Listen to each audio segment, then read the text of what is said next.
नमो हरिहन्ताणं नमो सिद्धाणं नमो आयर्याणं नमो उवच्छायाणं नमो लोये सवसाहुणम्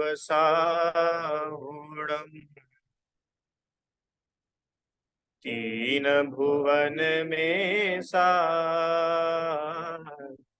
वीतराग विज्ञानता शिव स्वरूप शिव का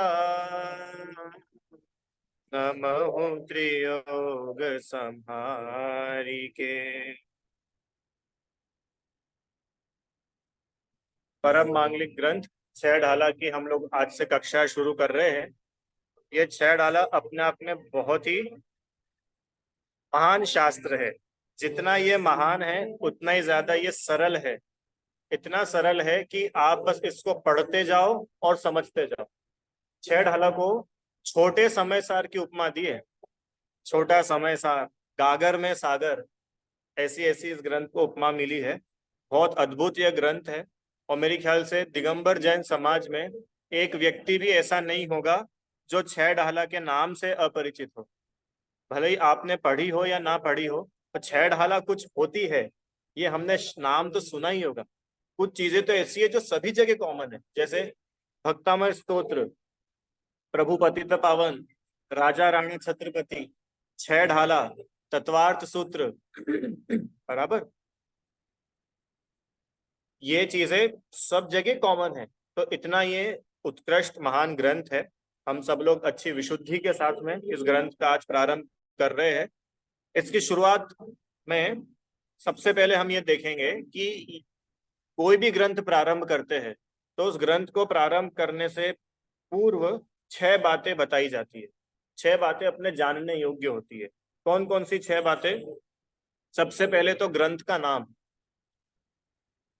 दूसरा ग्रंथ के रचयिता, तीसरा मंगलाचरण में किसे नमस्कार किया गया, चौथा ग्रंथ का प्रमाण, फिर निमित्त और हेतु। कोई भी ग्रंथ हो, वो ग्रंथ में ये छह बातें रहती ही रहती है। तो सबसे पहले भाई ग्रंथ का नाम क्या है? छह ढाला। अब प्रश्न, ये छह ढाला का नाम छह ढाला ही क्यों हुआ? क्या इसके नाम के पीछे क्या क्या कारण है? जैसे भक्तामर स्तोत्र है, बराबर। तो भक्तामर स्तोत्र का नाम भक्तामर क्यों है? बता सकते हो आप लोग? बड़ा सिंपल है, क्योंकि उसका पहला शब्द है भक्तामर, इसलिए उस स्तोत्र का नाम पड़ गया भक्तामर स्तोत्र, बराबर। तो ऐसे छह ढाला जो है, ये ग्रंथ का नाम छह ढाला इसलिए है क्योंकि इस ग्रंथ में छह अलग अलग चैप्टर्स है, छह अलग अलग खंड है। उन छह अलग खंडों में मोक्ष मार्ग बताया गया है। देखिए, छह से तो अपन सब समझते, छह मतलब तो सिक्स, छह। अब ढाला, ये ढाल क्या होती है? ढाल, हाँ, लड़ते समय अपने डिफेंस में काम आती है। तलवार तो किसी को मारने के काम में आती है, और ढाल वो रक्षा के काम में आती है। तो अब अपन तो जैनी लोग हैं ना, तो जैनी लोग हिंसा की बात कैसे कर सकते हैं? इसलिए तलवार की बात नहीं करी, ढाल की बात करी। तो अब ये ढाल से तो रक्षा होती है, तो अपन को काय की रक्षा की बात बताएंगे कि संसार में हमारी दुखों से रक्षा हो, हम दुखों से बचे। जैसे युद्ध में कोई हो और उसको तलवार के वार से बचना है, तो वो ढाल का प्रयोग करता है। ऐसे ही हमें संसार के दुखों से अगर बचना है, तो यहाँ पर हमारे लिए छह अलग अलग ढाल दी है। आप ये चित्र देखेंगे यहाँ पर, तो ये यहाँ पर बताया है। तो ऐसा बताया दो ढाल। ढाल मतलब कि जो हमें रक्षा करे, जिससे हमारी रक्षा हो। तो ये ग्रंथ का नाम छह ढाला इसलिए क्योंकि यह छह अलग अलग खंड में बटा हुआ है, और प्रत्येक खंड में हम कैसे संसार से पार होवे, कैसे हम संसार के दुखों से छूटे, बचे, इसका उपाय बताया है। ठीक है, मेरी आवाज आ रही है आप लोग को? आ रही है? ठीक है, आगे। अब ये ग्रंथ के रचयिता कौन है? तो ग्रंथ के रचयिता है पंडित दौलत राम जी। पंडित दौलत राम जी के बारे में थोड़ा सा अपन जान लेते हैं। पंडित दौलत राम जी, इनका जन्म सासनी में हुआ था। सासनी आता है अलीगढ़, नाम सुना है अपने, आगरा, अलीगढ़। हाँ, अलीगढ़ के पास में एक गांव है, वहां पर वो सासनी उसका नाम है। वहां पर पंडित दौलत राम जी का जन्म हुआ था। और इनका जन्म तो सासनी उत्तर प्रदेश में हुआ, पर इनकी लाइफ का मैक्सिमम टाइम जो है वो दिल्ली में रहा, अपने काम के सिलसिले में। और ऐसे बाद में उनका दिल्ली जाना हुआ, फिर वो वहीं पर सेटल हो गए थे। तो आज से लगभग लगभग 190 वर्ष पूर्व छह ढाला की रचना हुई है। कितने समय पहले, कितना साल पुराना शास्त्र है ये? 190 वर्ष लगभग छह ढाला की रचना हुई है। और छह ढाला के अलावा पंडित जी की एक और रचना है जिसका नाम है दौलत विलास। उसमें क्या है कि उन्होंने जो अलग अलग भजन लिखे हैं, छंद लिखे हैं, काव्य लिखे हैं, उन सबको संकलित करके उसमें डाला गया है। आप लोग वो पाठ पढ़ते होंगे, सकल गेय गायक तदपि निजानंद रसलीन। ये दौलत राम जी का लिखा हुआ है। इसके अलावा इतने प्रसिद्ध प्रसिद्ध भजन, निरखत जिन चंद्र वदन स्वपद सुरुचि लागी, ये दौलत राम जी का लिखा हुआ भजन है। हाँ, देखो जी आदिश्वर स्वामी कैसा ध्यान लगाया है, ये दौलत राम जी का भजन है। इसके अलावा चिन मूरत द्रगधारी की, ऐसे अनेक अनेक लगभग लगभग 100 150 से ज्यादा भजन उस पुस्तक में है। दौलत विलास उसका नाम है। तो ये तो इनकी दो रचनाएं, इनकी दो ही रचनाएं प्राप्त होती है, एक छह ढाला और एक दौलत विलास। और पंडित जी की जो मृत्यु है वो 68 वर्ष की उम्र में हुई थी, 68 ईयर्स की एज में। और ऐसा कहा जाता है कि अपनी मृत्यु के 6 दिन पहले उन्हें पता चल गया था कि भैया 6 दिन के बाद अब अपन विदा लेने वाले हैं। अपने घर वालों को बुला करके उन्होंने कहा कि अब 6 दिन के बाद में मैं इस शरीर को छोड़कर किसी दूसरे शरीर में चला जाऊंगा। तो इन सब आपके साथ में रहने में मुझसे अगर कुछ भी गलती हुई हो, आपको ठेस पहुंची हो, तो मैं आप सबसे क्षमा चाहता हूं, और मेरी ओर से भी सभी को क्षमा करता हूं। और अब मैं समाधि धारण करता हूँ। ऐसे उत्कृष्ट उन्होंने श्रावक अवस्था में रहते हुए ही समाधि धारण किया। और एग्जैक्टली 6 दिन के बाद में उनकी देह छूट गई, दिल्ली में ही उनका देहावसान हुआ था। इस प्रकार से पंडित जी का बहुत शॉर्ट संक्षिप्त परिचय है। अब ये जो छह ढाला ग्रंथ है, छह ढाला कोई अपने आप में पहला ग्रंथ नहीं था, ये तीसरी छह ढाला है। नहीं, इसके बाद भी है। हाँ, ये देखो, ये जो छह ढाला अपन लोग पढ़ रहे हैं ना, इसके पहले बुद्धजन जी, बुद्धजन जी का नाम सुना है आपने? प्रभु पतित पावन मैं अपावन, इतनी बढ़िया स्तुति आप लोग गाते हो ना रोज, बुद्धजन जी ने लिखी है। बुद्ध जा चहूं तुम भक्ति भव। तो दौलत राम जी की छह ढाला के पहले बुद्धजन जी ने भी छह ढाला लिखी थी। और बुद्धजन जी की छह ढाला के पहले दयानत राय जी भी छह ढाला लिख चुके हैं। पर दौलत राम जी की छह ढाला में ऐसा जादू है कि वो हर किसी के कंठ का हार बन गई, जन जन में फैल गई। कारण ये है कि एक तो भाषा बड़ी सरल है। बुद्धजन जी और दौलत राम जी की जो छह ढाला है लगभग लगभग एक टाइम में ही है, अराउंड 10 15 साल के डिफरेंस, और उससे कम टाइम में लिखी गई है। फिर भी दौलत राम जी की छह डाला इतनी फेमस हुई, उसकी एक ही वजह है कि भाषा बहुत सरल है। इतना व्यवस्थित, इतना सिस्टमेटिक उन्होंने लिखा। मैंने डाला था ना ग्रुप पर, शुरू से लेकर के निगोद अवस्था से लेकर के सिस्टमेटिक व्यवस्थित रूप से सिद्ध अवस्था तक का वर्णन इतना गजब किया है, आपको आनंद आएगा। तो इसलिए पंडित जी ने जो छह ढाला लिखी है वो बहुत प्रसिद्ध हुई है।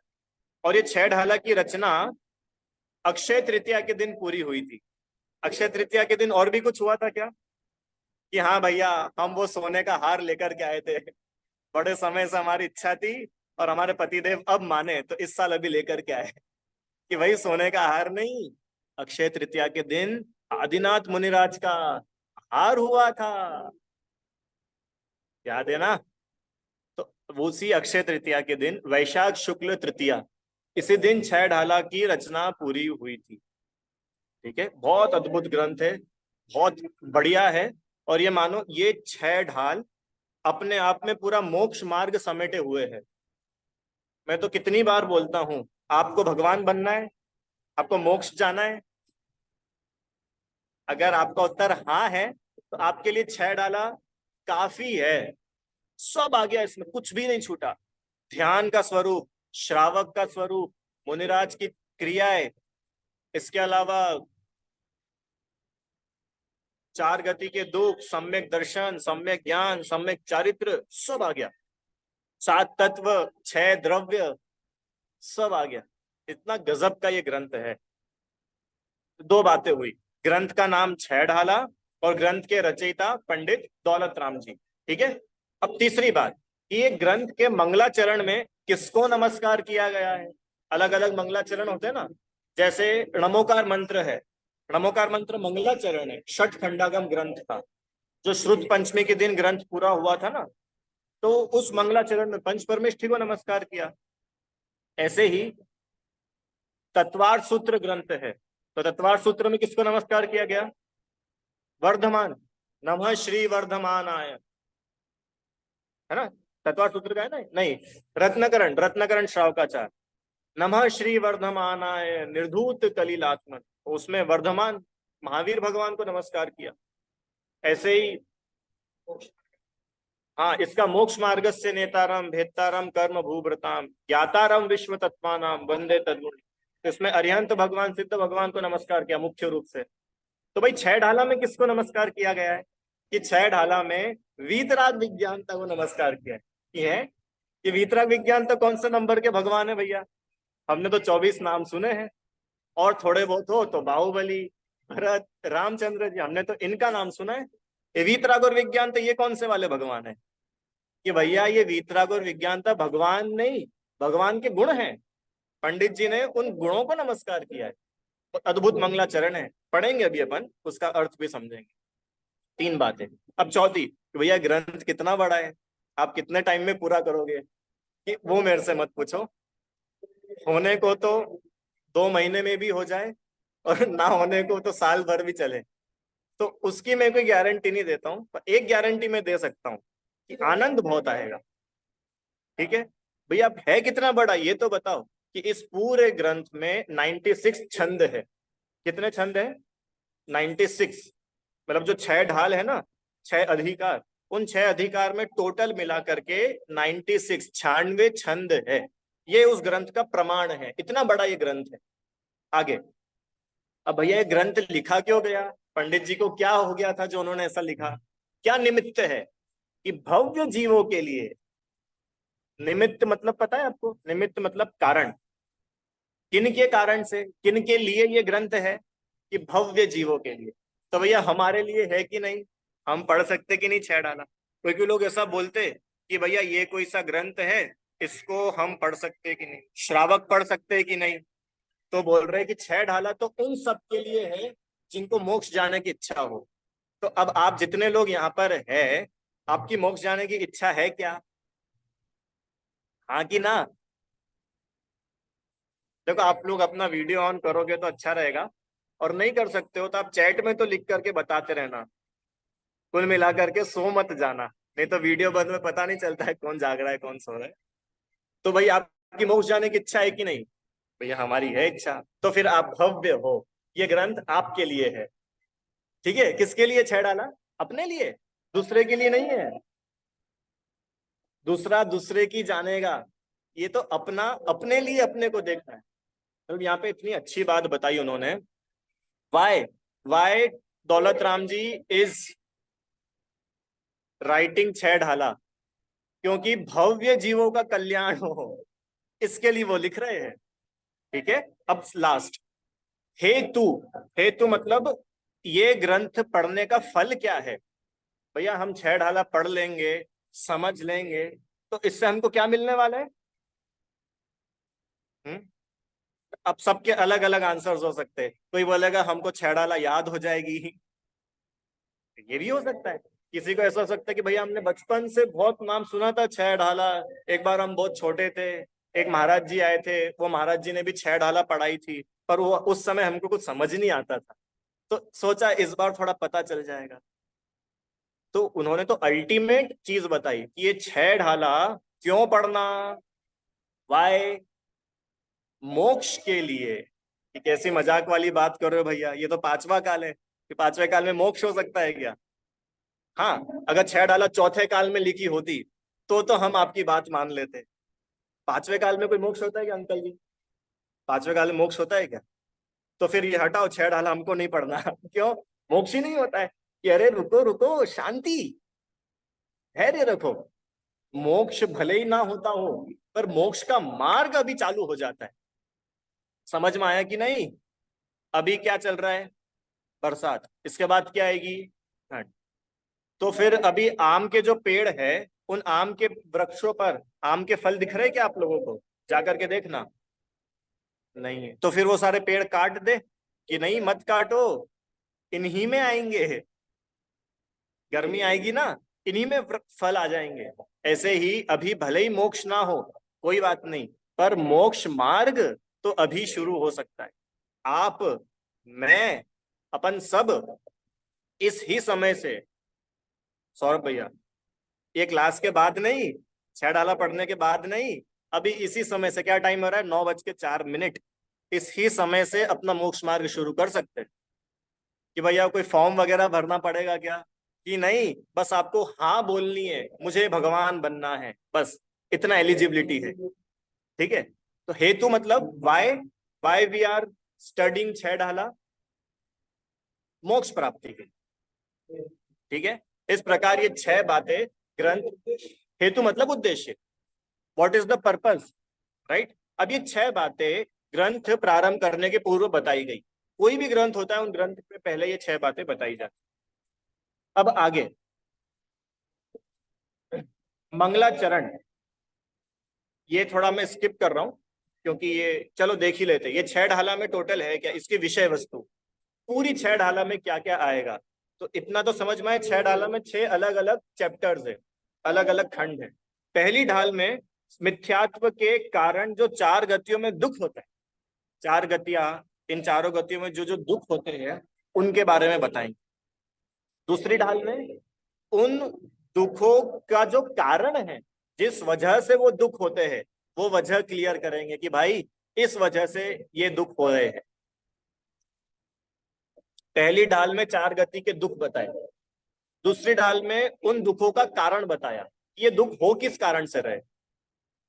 फिर तीसरी ढाल में ये बताएंगे कि इन दुखों से कैसे छूटा जाए, यहां से शुरू होगा। तो तीसरी ढाल में सम्यक दर्शन का वर्णन, चौथी ढाल में सम्यक ज्ञान और एक देश सम्यक चारित्र का वर्णन, श्रावक की जो अपन ने बात की थी ना, वो वर्णन। पांचवी ढाल में 12 भावना और छठी ढाल में मुनिराज के आचरण का सकल चारित्र, उसका वर्णन, और कैसे मुनिराज अरिहंत होते हैं और कैसे अरिहंत सिद्ध बनते हैं, ये पूरी प्रोसेस छह ढाला में। चलो एक चीज पूछता हूं मैं आपसे, आप लोग मूवीज देखते हो? पिक्चर, मना मत करना, कोई देखते ही होंगे। तो आपको कैसी मूवीज देखना पसंद है, हैप्पी एंडिंग वाली कि सैड एंडिंग वाली? मैं, अंत भला तो सब भला, हैप्पी एंडिंग भैया। तो ये छह ढाला की भी हैप्पी एंडिंग ही है। शुरुआत भले ही उन्होंने वहां से करी कि बताओ कहाँ चार गति में कैसे दुख है, कैसे अपनी अवस्था है, पर जब छह ढाला पूरी हुई ना, तो आखिरी में जाते जाते तो उन्होंने हैप्पी एंडिंग कर दी। देखा जाए तो एंडिंग तो हुई नहीं, क्यों? क्योंकि जीव सिद्ध बन गया तो कुछ खत्म थोड़ी हो गया, अब तो हमेशा सिद्ध ही रहेगा। अनंत सुख, कि भैया कब तक मिलेगा ऐसा सुख? अनंत काल तक। अनंत काल कब तक चलता है? कि भाई अनंत काल को गिनाते थोड़ी है, उसका नाम अनंत है, तो भी अंत नहीं आएगा। आप सोच सकते हो, एक मिनट शांति से दिमाग में लगाकर सोचना कि ऐसा भी कोई सुख हो सकता है जो कभी खत्म ही नहीं होगा। अनाया, तो नहीं नीरल, ऐसा भी कोई सुख हो सकता है जिसका कभी भी अंत नहीं आएगा, कभी भी अंत नहीं आएगा, चलता ही रहेगा, चलता रहेगा, चलता रहेगा, कब तक? अनंत काल। कितनी बढ़िया एंडिंग है, हैप्पी एंडिंग। मतलब ग्रंथ तो पूरा होगा ना, तो ग्रंथ एकदम बढ़िया से पॉइंट पर जाकर के पूरा होगा कि सुनो, हमने बोला था ना मोक्ष प्राप्ति के लिए, तो तुमको मोक्ष तक लेकर के जाएंगे। दौलत राम जी निगोद से अपना हाथ पकड़ करके लेके चल रहे अपने को, और मोक्ष तक छोड़ करके आएंगे। ठीक है। ऐसे ये 6 ढाल में अलग अलग कुल 96 छंद है और ये उसकी विषय वस्तु है। चलिए अब अपन मंगलाचरण शुरू करें। तैयार हो क्या? चलो मंगलाचरण एक बार अपन वापस मंगलाचरण पढ़ते हैं। दिख रहा है? आप ऐसे कर लो, थोड़ा देख लो यार, कल स्क्रीन लगा देंगे अपन। तीन भुवन में सार वीतराग विज्ञानता, शिव स्वरूप शिव का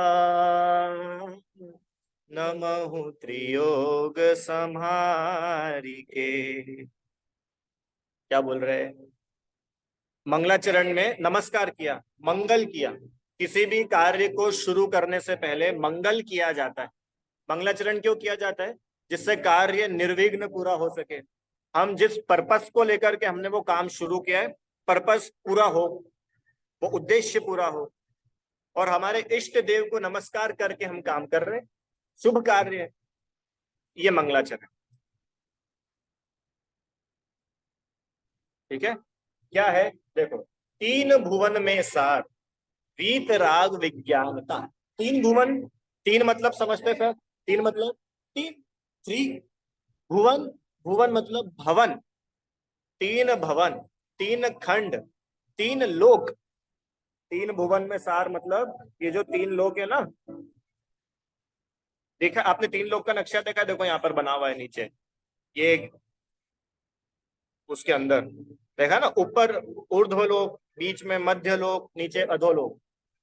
मुख्य रूप से नीचे रहते हैं नारकी, बीच में रहते हैं मनुष्य और तिर्यंच, ऊपर रहते हैं देव, है ना? ऐसे ये तीन लोक।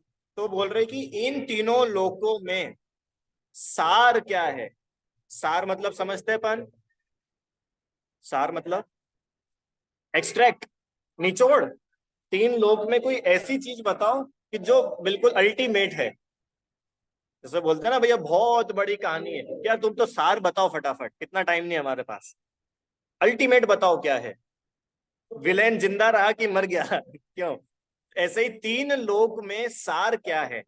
अब सबके लिए अलग अलग सार होगा, अब मैं एक एक से तो नहीं पूछ पाऊंगा, फिर भी आप लोग अपना अपना सोचना।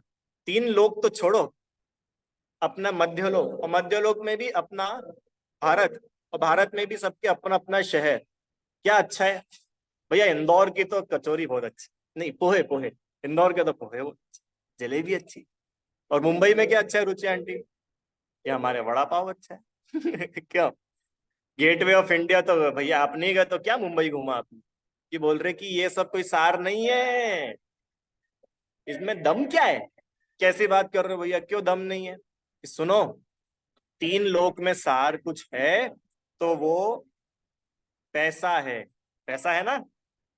हाँ, क्या है वो? ना बाप बड़ा ना भैया, सबसे बड़ा भैया। कितना भैया? आप जिनके पास नहीं है उनसे पूछो कितनी वैल्यू है, और जिनके पास है उनसे पूछो कितने मजे हैं। तो तीन लोक में सार पैसा है। किसी के लिए खाना पीना हो सकता है, किसी के लिए फॉरेन ट्रिप हो सकती है, और बोल रहे कि नहीं, ये सब तुम्हारा भ्रम है। क्योंकि जिनके पास में वो चीज है उससे जाकर के पूछ लो वो कितना मजे में है, उसको दूसरी टेंशन लगी हुई है। बताए तीन लोक में अगर कुछ सारभूत है तो वो है वीतराग और विज्ञान। वीतराग विज्ञान क्या है? वीतरागता माने 18 दोषों से रहित जो अवस्था है, राग द्वेष रहित। वीत राग, जिनका राग बीत गया है वो कहलाते वीतराग। आपने सुना होगा ना, वीतरागी भगवान की जय। वीतराग मतलब राग जिनका बीत गया वो कहलाते वीतराग। तो भैया अकेला राग ही गया क्या? कि नहीं नहीं, द्वेष भी गया, मोह भी गया, पर राग सबसे लास्ट में जाता है, इसलिए हमने उसको ले लिया। तुम बाकी समझ लेना। जैसे हमने बोला भैया क्या डिग्री है, कि साहब मैं एम कॉम हूं। एम कॉम हूं का मतलब बी कॉम भी हूं, 12th पास भी हूं, 10वीं पास भी हूं। पर एम कॉम बोला तो उसके पहले का सब आ गया। ऐसे ही हमने बोला वीत राग माने वीत द्वेष, वीत मोह, तीनों आ गए ना? तो तीनों लोकों में सार क्या है? वीतरागता सार है। नहीं, मोह तो सबसे पहले जाता है। मोह सबसे पहले जाना शुरू हो जाता है। धीरे धीरे धीरे करके चारित्र मोह जाते, तो चारित्र मोह ही तो राग है, द्वेष है। ठीक है, तो राग द्वेष रहित 18 दोषों से रहित जो वीतरागता है वो तीन लोक में सार है। दूसरा, विज्ञानता। विज्ञानता मतलब साइंस। ये साइंस नहीं, विशिष्ट ज्ञान। इसमें लिखा ना, विशेष ज्ञान, ऐसा ज्ञान जिसके कोई आर पार ही नहीं है। ऐसा गजब का ज्ञान कि हाँ भैया, हमने देखा है साइंस कितना गजब है। साइंस का भी कोई जवाब नहीं है कि भाई जो साइंस है ना, वो साइंस तो हमेशा ग्रोइंग स्टेज में रहता है। साइंस हमेशा बढ़ता रहता है। अभी उन्होंने कुछ रिसर्च करी तो बताया कि ऐसा है, थोड़े टाइम में कुछ एडवांस टूल्स आ जाए तो वो बोल देंगे कि नहीं पहले ऐसा था, पर हमने और रिसर्च कर लिए, अब थोड़ा चेंज है। तो साइंस तो डेवलपिंग रहता है। पर यहाँ तो उस ज्ञान की बात कर रहे हैं जो इतना विशिष्ट है, इतना विशेष है, जिसकी कोई सीमा नहीं है, संपूर्ण है। उसमें कोई गुंजाइश नहीं है कि ये थोड़ा सा और ऐड कर लो भैया। उसका नाम है केवल ज्ञान, साइंस में। हाँ सर्च और रिसर्च होता है। हाँ, केवल ज्ञान माने अब जहां पर कुछ भी बाकी नहीं रहा, कुछ भी, मतलब आप केवल ज्ञान के बारे में सोच भी नहीं सकते हो, वो है केवल ज्ञान। तीनों लोकों की, तीनों कालों की सभी बातों को जो एक साथ जाने, अलग अलग भी नहीं सौरभ भैया, एक साथ, उसको बोलते केवल ज्ञान। तो ऐसा केवल ज्ञान और ऐसी वीतरागता, ये तीन लोक में सार है। एक और गजब बात बताऊं, ये जो तीन लोक में वीतराग विज्ञानता सार है, इसमें उनको तो नमस्कार किया ही है जिनको एक्चुअली वीतराग विज्ञानता प्रकट हो गई है, ऐसे अरिहंत सिद्ध भगवान, राइट। जो उस वीतराग विज्ञानता के मार्ग पर चल रहे हैं, ऐसे आचार्य पद है साधु, वो भी तो आ गए ना पंच परमेष्टि। और सुनो एक और गजब बात, ये वीतराग विज्ञान था माने ये जो वीतराग था और ये जो केवल ज्ञान जिस आत्मा के में से प्रकट होता है, उस आत्मा को नमस्कार, उस स्वभाव को नमस्कार किया है। अरे कुछ पॉइंट पकड़ में आया क्या? केवल ज्ञान कहां से आता है, अच्छा बताओ, केवल ज्ञान कहां से आता है? एग्जाम्पल, अपने घर में कोई फंक्शन है और उस फंक्शन में हमने मिठाई बनवाई, कौन सी मिठाई? काजू कतली। ठीक है, तो बहुत ही बढ़िया काजू कतली बनी, इतनी बढ़िया बनी, मजा आ गया। तो आप किस किस को धन्यवाद दोगे? हलवाई को धन्यवाद देंगे जिसने बनाई, कि भाई उस शक्कर को भी तो धन्यवाद दो जिसमें से वो मिठास निकली है। अरे समझ में आया कि नहीं आया? ऐसे ही उस आत्मा को धन्यवाद जिस आत्मा में से केवल ज्ञान निकल रहा है, जिस आत्मा में से वीतरागता निकल रही। तो कहाँ मिलेगी भैया वो आत्मा? हमको बता दो, हम ढूंढ आए कि यहीं मिलेगी। हम खुद है वो आत्मा। आत्मा का स्वभाव देखो, ये सिद्ध दशा मालूम है क्या है? सिद्ध दशा मतलब सारा कचरा हट जाना और आत्मा जैसा एक्चुअल है वैसा ही रह जाना, उसका नाम है सिद्ध अवस्था। रुचि आंटी, तो वो स्वभाव वो कहाँ है? आत्मा में है। तो वीतराग विज्ञानता मतलब उस स्वभाव को नमस्कार, उस वीतरागता को नमस्कार। क्या गजब है। ठीक है, देखो भाई, आपको क्वेश्चंस हो ना तो पूछते जाना। ये प्रवचन नहीं है, ये क्लास है, वन में नहीं है, आप लोग पूछ सकते हो। चलो आगे। तो वीतराग विज्ञानता, ओहो टाइम हो गया, 2 मिनट और। हाँ, शिव स्वरूप शिवकार। अब ये वीतराग विज्ञानता जो है, ये है कैसे? शिव स्वरूप। शिव मतलब होता है मोक्ष। शिव मतलब मोक्ष। शिव स्वरूप माने ये वीतराग विज्ञान का मोक्ष स्वरूप है और मोक्ष कराने वाली है। दो बात, शिवकार मतलब मोक्ष कराने वाला, और शिव स्वरूप माने मोक्ष स्वरूप जो एक्चुअल में उस रूप हो गए हैं। तो अरिहंत और सिद्ध तो एक्चुअल में उस रूप हो गए हैं शिव स्वरूप, मेजरली सिद्ध भगवान, शिव स्वरूप, और शिवकार मतलब मोक्ष प्राप्त कराने वाला। तो कौन है मोक्ष प्राप्त कराने वाला? कि व्यवहार से देखे तो पंच परमेश ही, और निश्चय से परमार्थ से देखे तो अपना आत्मा स्वभाव, ये शिव स्वरूप शिवकार। अब अगली लाइन और गजब है। ये जो आखिरी के 3 शब्द है ना, नमहु त्रियोग संहारी के, ये 3 चीजें ये बताएंगी कि अब अगले 95 छंद अपने को कैसे पढ़ना है। दौलत राम जी ने तो बोल दिया कि मैंने शिव स्वरूप शिवकार, ऐसी जो वीतराग विज्ञानता है जो तीनों लोकों में सारभूत है, मैं उसको नमस्कार करता हूं। कि सुनो, मन से नमस्कार करता हूं, वचन से नमस्कार करता हूं, और काया से नमस्कार करता हूं। तीनों काय, त्रियोग होता है ना, 3 योग, मन योग, वचन योग, काय योग। ऐसी वीतरागता, ऐसे विशेष ज्ञान, इसको मैं मन से नमस्कार करता हूं, वचनों से नमस्कार करता हूं, और काया से भी नमस्कार करता हूं। मतलब मैं टोटली डिवोट होकर के अब ये ग्रंथ शुरू कर रहा हूं। मेरा मन, मेरा वचन और मेरी काया, इनको संभाल करके, जो इधर उधर भटक जाते हैं ना, अब ये भटकेंगे नहीं, इनको संभाल करके अब मैं टोटल डिवोशन के साथ ये 6 डाला शुरू कर रहा हूं। ये तो दौलत राम जी का डिवोशन है, अब सब अपना अपना डिवोशन देखना। भैया देखो, जिनके वीडियो बंद रहते हैं ना, उनकी गारंटी मैं नहीं ले पाता। जिनके चालू होते और उनको कभी झपकी आ जाए तो उनको तो मैं आवाज दे के उठा देता हूँ। अब जिनके बंद है, और अगर आपको कभी झपकी आ जाए तो फिर देखना भैया, ना आपका मन योग संभलेगा, ना वचन योग, ना काय योग। और जब मंगलाचरण ही अच्छा दमदार नहीं होगा तो फिर आगे कैसे बढ़ पाएंगे? इसके लिए अपने अपने योगों की गारंटी आपको लेनी पड़ेगी। हाँ, आपके आनंद की गारंटी मेरी है, वो पूरा पूरा आएगा, पर मन वचन काय की संभाल हमको होनी चाहिए। ठीक है, तो इस प्रकार से इतना सुंदर ये ग्रंथ अपन ने आज प्रारंभ किया, बहुत पुण्य के उदय से, और मंगलाचरण का इसका अर्थ समझा है। कल से हम लोग इसका जो दूसरा छंद है वो प्रारंभ करें। हाँ जी, अब किसी को प्रश्न है तो आप लोग पूछ सकते हैं।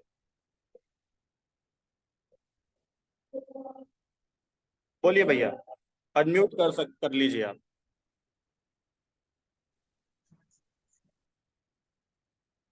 नहीं नहीं, बोलिए, वापस बोलिए।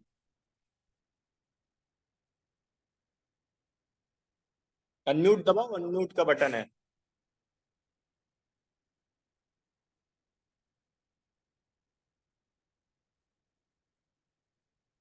चलो, और किसी को प्रश्न है? आप लिख के भेज दीजिए भैया, आपकी आवाज नहीं आ रही। बोलिए। जैसे ये बुज्जन जी की छड़ाला है ना, हाँ वो है क्या अभी, मतलब हाँ, है, अस्तित्व में? दोनों छह डाला है। ध्यानत राय जी की छह डाला भी है, छपी हुई है। बुद्धजन जी की भी है, अच्छा, मिल वो जाएगी। कभी देखने में नहीं आई। आप कहोगे कि मैं ढूंढ के दूं? मैं दे दूंगा। चलो, बुद्धजन जी की तो मेरे पास में है, वो आप हाँ मेरे को ले लेना मेरे से। हाँ बाकी ध्यानत राय जी वगैरह की भी आपको मिल जाएगी, आप ढूंढेंगे तो मिल जाएगी। बुद्धजन जी की छह डाला में ऐसा ही विषय है लगभग, क्रम थोड़ा अलग है। उनके उसमें 12 भावना उन्होंने पहले ली है, बट फिर भी विषय वस्तु तो यही है। ध्यानत राय जी की देखना पड़ेगा वो तो।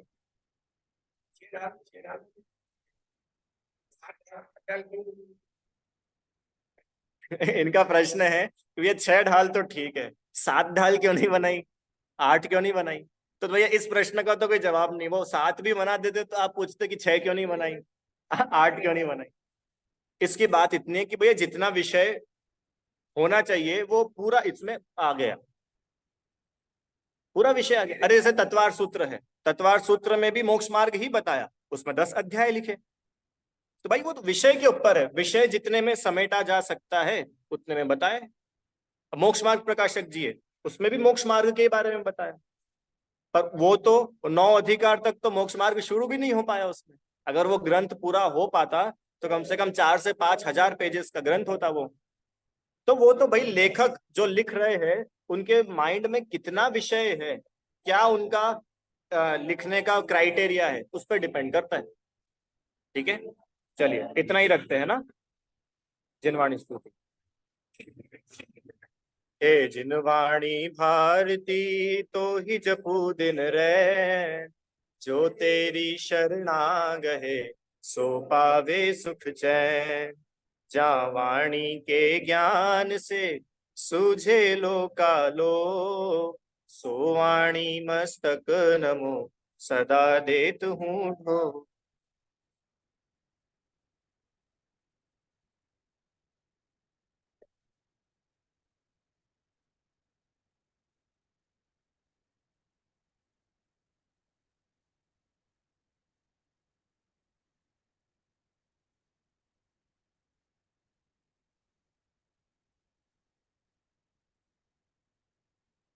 जय बोलिए द्वादशांग में जिनवाणी माता की जय हो।